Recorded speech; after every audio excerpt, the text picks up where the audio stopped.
우리가 묵상할 하나님의 말씀은 전도서 4장 4절부터 12절까지 말씀입니다. 하나님 말씀을 제가 봉독하겠습니다.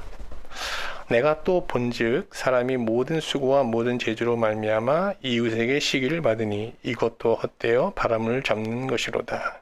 우매자는 팔짱을 끼고 있으면서 자기의 몸만 축내는도다. 두 손에 가득하고 수고하며 바람을 잡는 것보다 한 손에만 가득하고 평온함이 더 나으니라. 내가 또다시 해 아래에서 헛된 것을 보았도다. 어떤 사람은 아들도 없고 형제도 없이 홀로 있으나 그의 모든 수고에는 끝이 없도다. 또 비록 그의 눈은 부요를 족하게 여기지 않냐면서 이르기를 내가 누구를 위하여 이같이 수고하고 나를 위하여는 행복을 누리지 못하게 하는가 하여도 이것도 헛되어 불행한 노고로다. 두 사람이 한 사람보다 나음은 그들이 수고함으로 좋은 상을 얻을 것입니다. 혹시 그들이 넘어지면 하나가 그 동물을 붙들어 일으키려니와 홀로 있어 넘어지고 붙들어 일으킬 자가 없는 자에게는 화가 있으리라. 또 두 사람이 함께 누우면 따뜻하거니와 한 사람이면 어찌 따뜻하랴.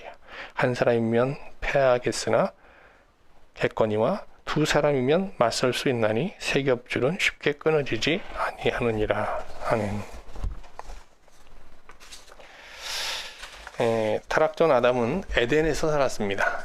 에덴은 해 위에 계신 하나님과 교제가 가능한 해 아래의 처소를 말합니다. 아담은 에덴에서 하나님과 교제하면서 하나님의 뜻에 따라서 해 아래 세계를 관리하고 다스리며 살았죠. 그러나 이제 이런 에덴의 삶은 오래가지 못합니다. 아담은 이제 하나님을 대적하는 사탄에게 미혹되게 되는데요. 미혹된 아담은 스스로 해 아래의 세계를 다스리고자 하나님과의 관계를 파괴해버립니다. 결국 하여간 아담은 이제 에덴에서 쫓겨나 해 아래라고 하는 제약된 공간에서 이제 하나님 없이 스스로 살게 됩니다. 우리가 해 아래 세계, 피조 세계가 광활한 것 같지만 영혼의 관점에서 보면 굉장히 제약된 공간이죠. 그런데 에덴에서의 삶과 해 아래에서 스스로 사는 삶, 어느 삶이 더 복된 삶일까요? 아니, 말할 것도 없죠.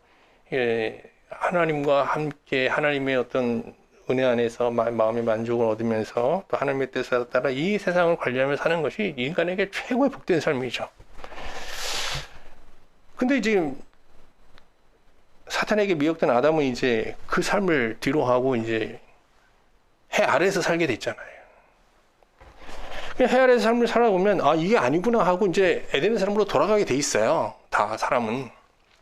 그런데 사탄은 인간이 에덴으로 돌아가는 것을 막기 위해서 여러 거짓으로 인간을 속입니다. 사탄의 이 대표적인 거짓은요, 과장이에요. 과장, 망각, 그리고 차단, 이런 것들인데요. 사탄은 헛된 이제 희망을 그들의 인간에게 이렇게 불어넣어 주면서 해 아래에서의 이 세상을 굉장히 복된 세상이라고 막 과장을 하는 거예요. 그래서 어떻게 해 위의 세계를, 해 위에 속한 삶을 경시하게 만드는 거예요. 여러분, 우리가 이제 해 아래에서의 삶을 뒤로하고 정말 해 위에 속한 신령한 삶을 살면 뭔가 하나님 옆에 온전할 것 같지만 좀 행복하진 않을 것 같은 생각 혹시 들지 않으세요? 사탄이 이게 이제 거짓인 거죠. 두 번째는, 사탄의 두 번째 거짓은 망각인데요.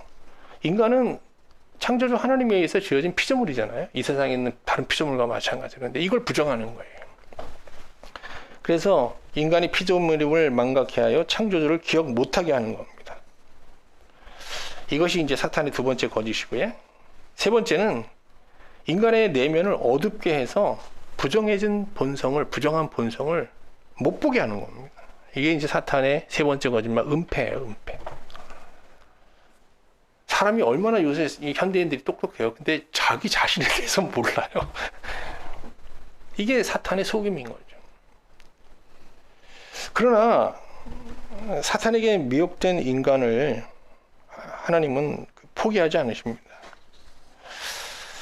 먼저 하나님께서는 해 아래 사는 인간에게 이게 복과 화를 뭐가 아주 불규칙하게 병행이 되는 이제 섭리로 그들을 다스리시는데, 왜 그런가 하면 이 사람들은 이제 그 복을 통해서 하나님의 사랑을 경험하면서도 이 세상에 영원한 복이 없는 걸 알잖아요. 인생을 좀 생각하면서 사는 사람들은. 그래서 어떻게 해요?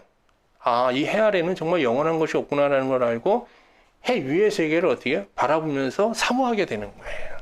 하나님께서 이렇게 아주 특별한, 참 우리가 어떻게 보면 좀 예측할 수 없는 이런 인생 각본으로 우리를 섭리하신 이유가 여기에 있는 거죠. 그리고 하나님은 해 아래서의 삶이 궁극적으로 헛된 것을 깨닫고 이제 해 위의 세계를 사모하는 신자들에게 이제 창조주를 기억해 하시면서 자기를 나타내십니다. 그러면서 하나님은 우리 마음에 빛을 비춰서, 진리의 빛을 비추셔서 우리의 부정한 본성을 폭로하시고 이를 회개하며 하나님 앞에 정말 통회하며 돌아오게 하시는 거죠. 이게 하나님께서 인간을 구원하시는 여정이에요. 그러니까 뭐 하나님을 떠난 인간이 이제 하나님께 돌아가는 첫 단추는요, 이 세상, 이 과장된 이 해 아래의 삶의 헛됨을 깨닫고 해 위의 세계, 해 위에 속한 삶을 어떻게 해요? 사모해야 되는 거예요. 여기서부터 이제 사실 구원이 시작되는 거잖아요.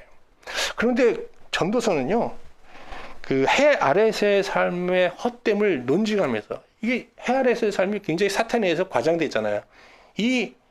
이것을 이제 과장된 걸 걷어내고 이 헛됨의 실상을 이제 폭로하면서 해 위의 세계를 사목해 하는 영혼의 입문서인 거예요. 그래서 전도서를 잘 묵상을 하면 해 위에 있는 영혼의 세계를 사모하게 되는 겁니다. 이 전도서에는 해 아래라는 표현이요 33번이나 나오는데요, 이 구약 성경에, 다른 구약 성경에는 한 번도 안 나오는 표현이에요. 코엘렛은 전도서에서 이렇게 해 아래에서의 이 삶의 헛됨을 이렇게 논증하면서 사람은 무름지기 영혼의 세계를 사모하며 살아야 한다라고 외치고 있는 거예요. 근데 해 아래에서의 삶의 우리 핵심은 뭐예요? 돈벌이를 위한 이제 경제 활동이에요, 사실. 그래서 해 아래의 삶의 중심에는 항상 경제 활동이 있는 거고요. 그럼 해 위의 삶은요? 해 위의 삶은 돈이 아니라 이제 하늘의 신령한 은혜를 사모하는데, 그것은 경건, 기도와 말씀에 전념하는 경건 활동을 통해서 얻어지는 거잖아요. 근데 우리가 이제 뭐 해 아래에서의 삶이 헛됨을 깨닫고 정말 해 위에 영원한 영혼을 이렇게 사모하게 하며 살게 된 신자는 이 경제 활동과 경건 생활, 그러니까 돈과 이 경건 사이에서 어떻게 이걸 균형을 맞추면서 살아야 될지 고민하고 이제 갈등하게 됩니다. 뭐 예를 들면 이런 거죠. 신자는 돈을 벌기 위해 행해오던 경제 활동을 정말 뒤로 하고 기도와 말씀에 전념하며 해 위의 은혜만 구하며 살아야 되는가? 그래서 우리 전에 보면요, 뭐 저 누가 은혜를 받으면 자꾸 신학교 가라고 그랬어요. 직장 그만두고. 실제로 뭐 이런 생각을 하는 거죠. 이게 뭐 경제 활동 속된 거라고 생각하는 거예요. 그래서 많은 사람들이요, 수도사들처럼 정말 하나님의 은혜, 정말 경건하게 살기 위해서는 이 세상에서 가난을 감수하면서 살아야 되는 게 아닌가, 이런 생각을 하는 거죠. 저도 목회하면서 늘 가난한 삶을 추구했어요, 사실은요. 부유하게 살지 않으려고 많이 노력했던 것 같아요. 그래서 목회가 잘 될 때 항상 가난했어요.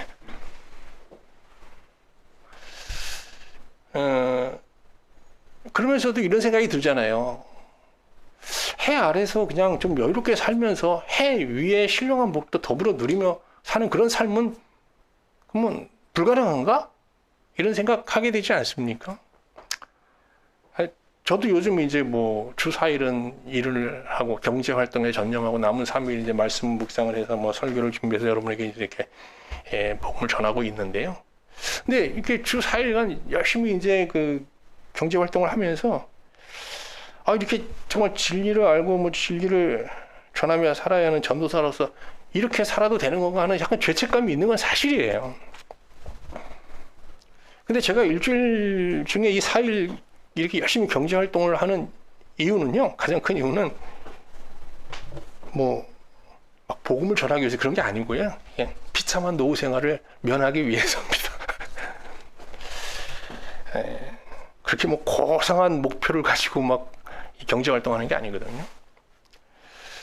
근데 하여간 어쨌든 뭐 이 물질과 그 경건 생활, 경건의 삶, 이 사이에서 이제 우리는 여러 가지 이제 고민을 하고 또 의문을 갖게 돼요. 근데 코엘렛은 우리의 이런 경제에 관련된, 돈에 관련된 이 물음에 전도서를 통해서 세 가지의 아주 명쾌한 답을 내놓고 있어요. 돈을 너무 부정하면 보지 말라는 거예요. 돈도 하나님의 선물이다라고 말합니다. 예, 코엘렛은요, 신자가 돈을 벌기 위한 경제 행위를요, 하나님께서 신자에게 부여하신 신성한 사명으로 보고 있어요. 전도서 5장 한번 19절 한번 보세요. 또한 어떤 사람에게든지 하나님이 재물과 부여를 그에게 주사 능히 누리게 하시며 제 몫을 받아 수고함으로 즐거워하게 하신 것은 뭐래요? 하나님의 선물이래요. 코엘렛은 신자가 해 아래에서 열심히 정직하게 수고하여서 버는 물질, 그 뭐 싹 받는 싹은 하나님이 주신 선물이다라고 보고 있는 거예요. 그러니까 신자의 경제 행위라는 거, 활동은 지극히 정상적인 것이라는 거죠. 뭐 우리가 이렇게 경제 활동을 하면서 죄책감을 느낄 이유는 없는 거예요. 아울러 코엘렛은요, 신자가 경제 활동을 소홀히 하고 정말 이렇게 지나치게 신앙생활에만 몰입하면요, 빈곤한 삶을 자초할 수 있다라고 경고합니다. 전도서 10장 18절 보세요. 게으른즉 석가래가 내려앉고 손을 놓은즉 집이 새느니라.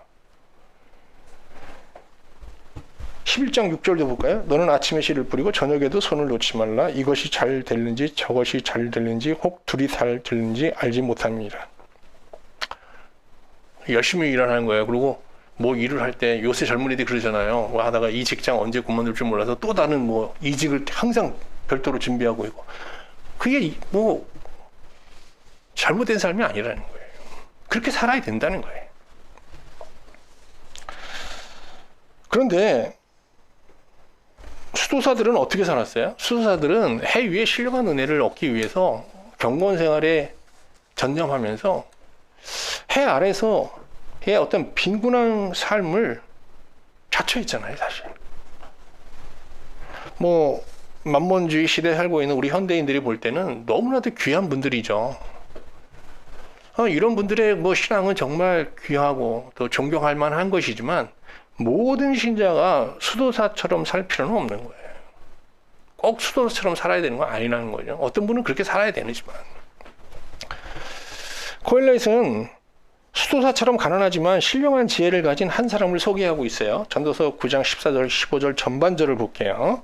곧 작고 인구가 많지 아니한 어떤 성읍에 큰 왕이 와서 그것을 에워싸고 큰 흉벽을 쌓고 치고자 할 때 그 성읍 가운데에 가난한 지혜자가 있어서 그의 지혜로 그 성읍을 건진 그것이라. 이 사람이 어떤 사람이에요? 아니 이게 그 강력한 적의 공격으로부터 성을 지킬 수 있는 탁월한 지혜를 가진 지혜자예요. 근데 이 사람이 어때요? 가난해요. 근데 사람들은요, 이 탁월한 지혜자의 지혜를 인정하지 않아요. 그의 말을 듣지도 않아요. 그리고 멸시를 해요. 왜? 가난하기 때문에. 9장 15절 후반절과 16절 볼게요. 그러나 그 가난한 자를 기억하는 사람이 없었도다. 그러므로 내가 이르기를 지혜가 힘보다 나으나 가난한 자의 지혜가 멸시를 받고 그의 말들을 사람들이 듣지 아니한다 하였노라. 사람들이 이 지혜자의 말에 귀를 기울이지 않는 이유는 가난 때문인데요. 사람들은 그 가난한 사람들을 보면요, 그 사람을 앞가림도 못하는 우매한 사람으로 그냥 단정해버리는 경향이 있어요. 맞지는 않죠, 이런 게. 근데 이런 성향이 있다는 거예요. 그러므로 우리가 열심히 일하는데 가난할 수 있어요. 그러나 가난을 자처할 필요는 없다는 거죠. 그리고 가난을 너무 추구하거나 오히려 경건 생활을 위해서 가난을 뭐 필연적으로 이렇게 받아들이는 그런 선택은 할 필요 없다는 겁니다. 그렇습니다. 우리는 경건 생활을 통해서만 하나님의 신령한 은혜를 누릴 수 있다라고 생각하기 쉽지만 코엘렛은 그렇게 생각하는 게 아니에요. 우리가 그냥 돈을 버는 경제 활동을 통해서도 하나님의 선물을 경험하면서 하나님과 교제가 가능하다는 거예요. 특히 우리가 이제 정직하게 돈을 벌려고 할 때 이 정직하면서 다른 사람을 배려하는 마음으로 우리가 경제 활동하는 건 경건 생활의 어떤 연장선상에서 일어나는 일이라고 봐야 되는 거예요. 신성한 일이죠. 신성한 삶이에요. 코엘렛은 신자의 경제 활동을 이렇게 적극적으로 지지하고 있어요. 그러면서 코엘렛은 돈이 갖고 있는 위험성을 경고합니다. 돈을 경계하라는 거예요. 코엘렛은 돈을 죄악시 여기지 않아요. 그리고 정당한 경제 활동을 통해 얻은 돈은 뭐 하나님의 선물이라고까지 말하지 않습니까? 그런데 돈은 하나님의 선물이라고 말하는 코엘렛은 동시에 돈은 헛된 것이다 라고 말하고 있어요. 돈이 헛되다는 것은 돈을 맹신하거나 돈을 사랑하지 말라라는 권면이에요. 동서고금을 막론하고 해 아래서의 삶에서 가장 확실한 해결사 역할을 해온 것은 뭐죠? 돈입니다. 네. 그러나 돈이 우리의 사실 모든 문제를 해결할 수 있는 건 아니잖아요. 그런데 우리 주변에 보면요, 돈이면 다 된다라는 신념을 가지고 돈을 맹신하며 사랑하며 사는 사람들이 적지 않아요. 근데 예수님은 이렇게 돈을 사랑하는 부자는 결코 천국에 들어갈 수 없다라고 말씀하셨죠. 여기서 부자는 돈을 많이 가진 사람이 아니라 돈을 맹신하거나 돈을 사랑하는 자를 뜻하는 거예요. 돈이 가진 가장 큰 맹점은 뭘까요? 사람에게는 마음의 배고픔이 있잖아요. 내면에 어떤 공허함, 공간이 있단 말이에요. 근데 이게 이 마음의 배고픔을 해결해 주지 못해요. 만족을 주지 못하는 거예요. 전도서 5장 10절 말씀 볼게요. 은을 사랑하는 자는 은으로 만족하지 못하고 풍요를 사랑하는 자는 소득으로 만족하지 않으니 이것도 헛되도다. 그러니까 이게 돈이면 다 된다라고 얘기하는 사람들은요, 자기 심연을 들여다보지 못하는 내적 소경들인 거예요, 사실.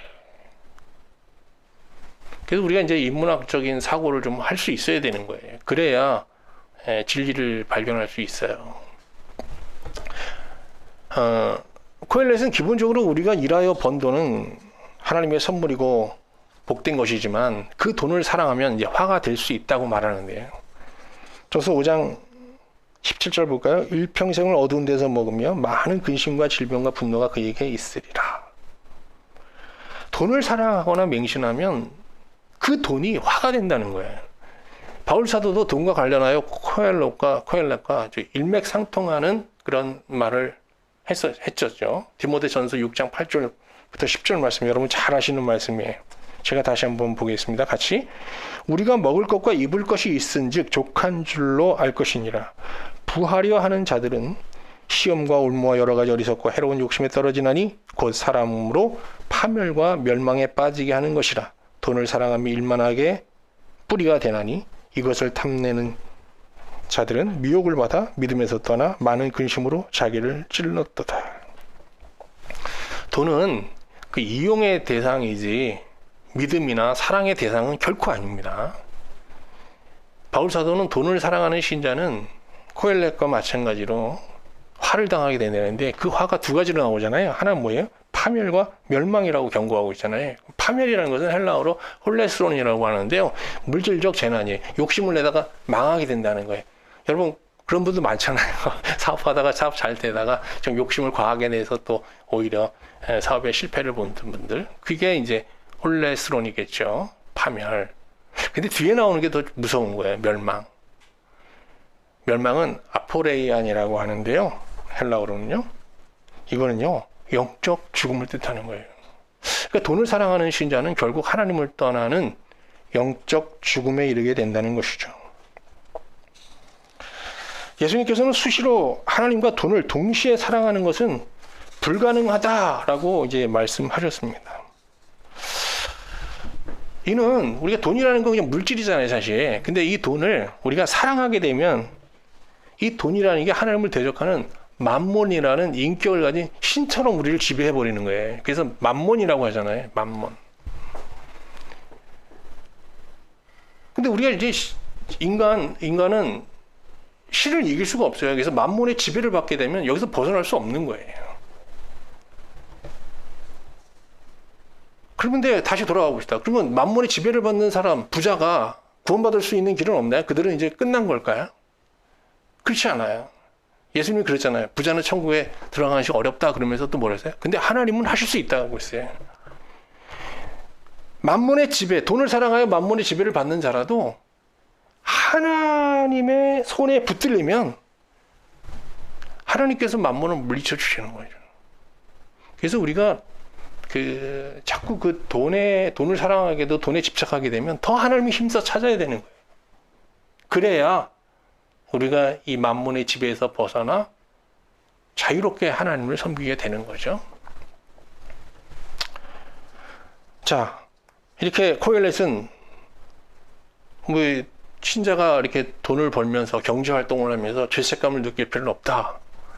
이게 정말 이것도 돈 버는 것도 신성한 삶의 영역이다라고 말하면서 아울러서 어떻게 해요? 돈을 경계하라고 얘기하죠. 그리고 코엘렛은요 아주 특별한 얘기를 해요. 자, 우리에게 두 손이 있잖아요. 한 손으로는 열심히 돈 버는 일을 해야 된다는 거예요. 근데 이 두 손 다 돈벌이에 투자하면 안 된다는 거예요. 한 손은 하나님이 주신 계명을 지키는데 사용해야 된다는 거예요. 그럼 하나님이 주신 계명이 뭐예요? 열심히 돈 벌어서 보란듯하게 살아라가 아니잖아요. 만약 그런 계명을 주면 두 손 다 우리가 이제 돈 버는 일에 쓰면 되는데 한 손은 하나님 계명이 뭐예요? 내 이웃을 내 몸같이 사랑하라. 그래서 이 손으로는 친구를 사귀고 이웃을 섬기고 또 진정한 친구는 누구예요? 하나님이잖아요. 예수 그리스도잖아요. 그래서 하나님을 위해서 살아야 된다는 거예요. 그래서 한 손으로는 이게 손이라는 게 이제 우리의 시간과 노동력을 말하는 건데 정말 열심히 우리가 이제 경제 활동을 위해서 써야 되는 거예요. 그렇지만 또 한 손은 주를 위해, 이웃을 위해서, 우리 이 세상에 죽어가는 영혼들을 위해서 이 손을 사용할 수 있어야 되는 거죠. 그래서 코엘렛은 전도서 4장 6절에서 이런 말을 해요. 두 손에 가득하고 수고하여 바람을 잡는 것보다 한 손에만 가득하고 평온함이 더 나으니라. 자, 여기 앞에 나온 그 두 손 가득 물질을 갖고 있는 사람은 정말 부자잖아요. 두 손에 다 들어도 다 들 수 없을 만큼 많은 물질을 갖고 있어요.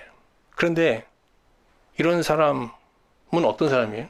돈 버는 거 위에는 할 줄 아는 게 없는 거예요. 그래서 이런 사람들이 직장에서 은퇴하면 어떻게 해요?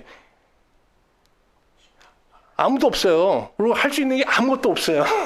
그래서 어떻게 해요? 이제 와이프 옷자락만 붙잡고 이제 따라다니는데 와이프들이 그들을 지배하죠. 이제 굉장히 억압하면서.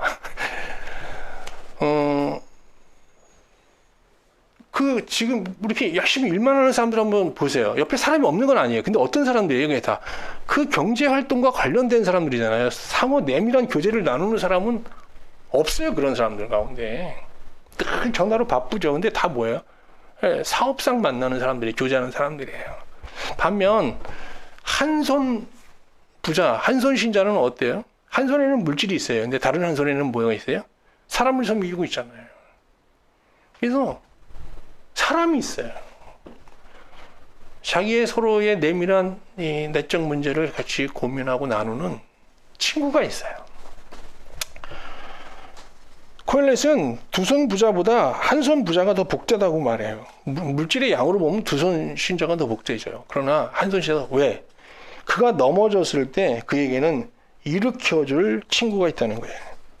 반면 두 손 신자는 어때요? 전도서 4장 4절 보세요. 아무도 없어요, 주변에. 내가 본즉 사람이 모든 수고와 모든 재주로 말미암아 이웃에게 시기를 받으니, 이게 두 손 부자를 얘기하는 거거든요. 이것도 헛되어 바람을 잡는 것이로다.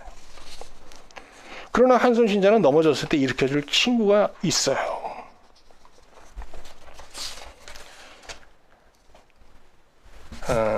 우리 전도서 4장 9절 10절 볼게요. 두 사람이 한 사람보다 나음은 그들이 수고함으로 좋은 상을 얻을 것입니다. 혹시 그들이 넘어지면 하나가 그 동물을 붙들어 일으키려니와 홀로 있어 넘어지고 붙들어 일으킬 자가 없는 자에게는 화가 있으리라.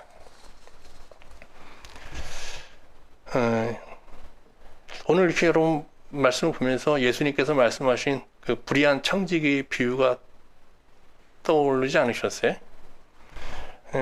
누가복음 16회 보면 이제 예수님께서 이제 불의한 청지기 비유를 얘기하시잖아요.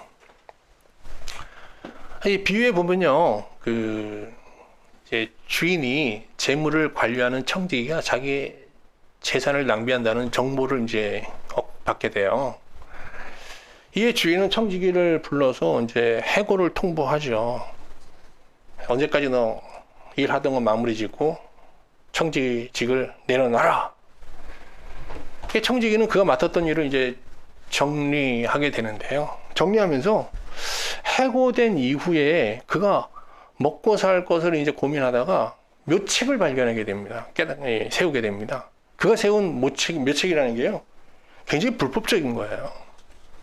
그는 자기 주인에게 빚진 사람을 하나씩 불러다가 빚을 탕감해 줍니다. 기름 100말 빚진 사람에게는 50말로 탕감해 주고요. 밀 100섬 빚진 자에게는 80섬으로 탕감해 줘요. 그가 이들에게 이렇게 불법을 감수하면서 은혜를 베푸는 이유는 뭘까요? 청지기는 해고된 후에 이들 중 일부가 자기를 정말 불쌍해졌잖아요. 갈 곳이 없는 자기를 영접해 줄지 모른다는 어떤 기대를 갖고 이런 일을 했던 거예요.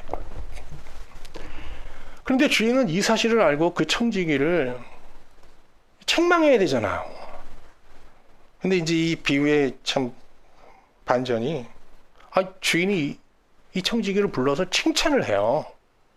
자, 그럼 주인이 칭찬한 청지기의 지혜라는 건 어떤 거겠어요? 자기를 속인 교활한 지혜를 말하는 거겠어요? 아니잖아요. 그가 직무를 그만둘 때 그 비참한 때를 준비하는 대비의 지혜, 준비의 지혜를 칭찬한 거예요. 예수님께서 제자들에게 불의한 청지기 비유를 말씀하신 후에 제자들에게도 불의한 청지기처럼 마지막을 대비하며 살 것을 당부하게 됩니다. 자, 그런데 여기서 자기 인생이 죽음으로 끝난다고 생각하는 사람은 어떤 준비를 해야 되겠어요? 노후 준비를 하면 되는 거예요. 그런데 노후 준비만 하면 돼요. 좀 노후에 쓸 자금을 준비하고 건강도 준비하고 막. 그런데 그 인생이 여기서 끝나는 게 아니라 영원으로 이어진다라고 생각하는 사람은 어떤 준비를 해야 돼요? 노후 준비와 함께 뭘 해야 돼요? 영원의 준비까지 해야 되는 거예요.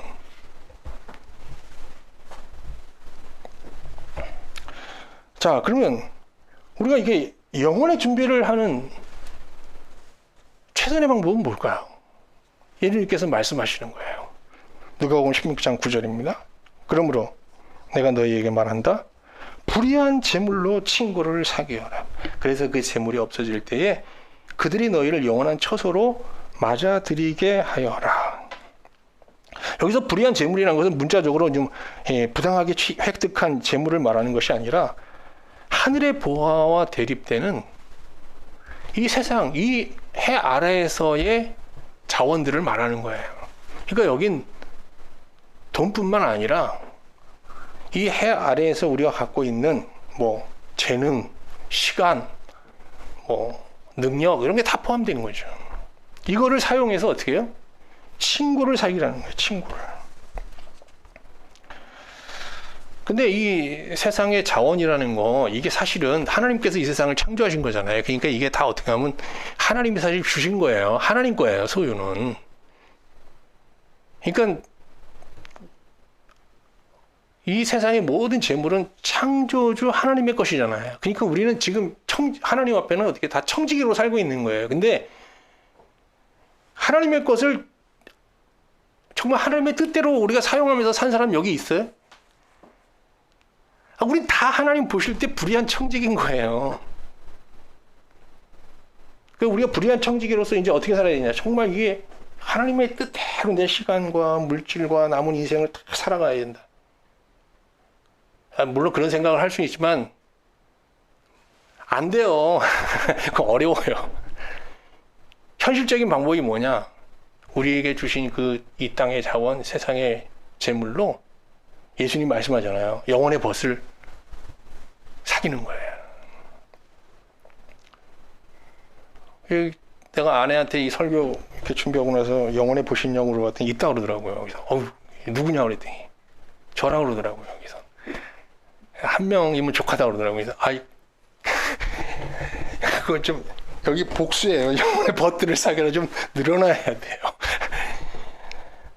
그러면 여기 보면 예수님께서 이제 영원한 처소라고 그랬잖아요. 영원한 처소. 영원한 처소라는 거는 유대 사상에서는요, 죽음 이후에 의인들이 거하는 장막을 말하는 거예요. 그러니까 이 비유에서 청지기가 직분을 뭐 빼앗긴 때, 해고 당하는 때는 우리 개인적으로 적용하면 어떤 때예요?